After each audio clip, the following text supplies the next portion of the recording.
All right, now that we have these effects created, tell us how to add the effects to the cues. All right. So we're going to create one more view here. We're going to do it on this screen here, our on PC screen. So we're just going to select the top button, the top empty box there. Just click on it. We're going to go to our Sheets tab and then go to our Sequence Executor. Sequence Executor right there. And then it's going to populate our cue list. We're going to hit go. So we can do that down here. Hit go. That's going to play our first cue. So after we play that cue, that's the cue we can edit. So we're just going to select some lights. We're going to select all of our static LEDs, and they're already on, so we don't need to do anything else. We're going to go over here to our effects pool, and we're going to pick one of these to do. So let's do RGB rainbow. So that's what the effect will look like. So at this point, we can store it in our cue by updating. So we just hit update and then update cue.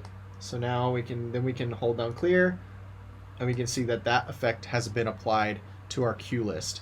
You can also see there's a couple of ways you can view what's being played back in a cue list, but in this case you can just look over here in your effects pool and you can see that there are 8 lights in this cue being affected. So that's one way. Now let's say we don't quite like the way that looks, we just want to adjust it a little bit.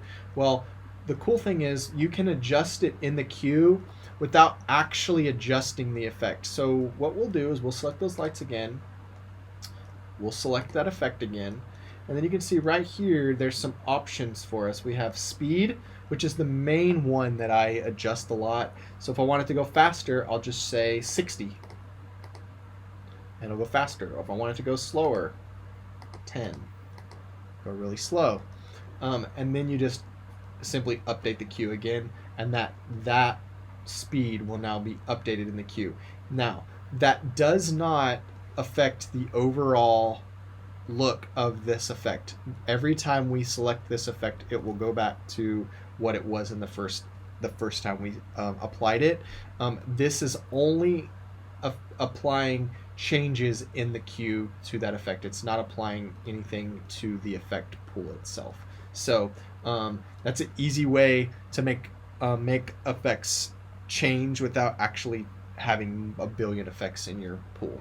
So we'll update that, update our cue, and that's our new look. That's that. Now we'll do one more effect in one more cue. We'll add some movement. So we'll select our spot, or I take that back, our beams, and then we'll come down here to PT circle, and we'll just select that, and you see they'll start moving. We can come over here to our speed that's at 6 BPM. We'll go to 15. They'll move a little faster there, and that's what we want our cue to look like. So we'll hit update, and we'll update our cue. Okay, now let's say we want that to look like that in that cue. In the next cue, in cue number 2, we want them to stop. Well, you can see they continue to go, right? So what we'll do is we'll do what they call stomp. Effects have to have a way to be let go out of the cue, and in this case we're gonna have to say stomp. So what we'll do is we'll select the cue.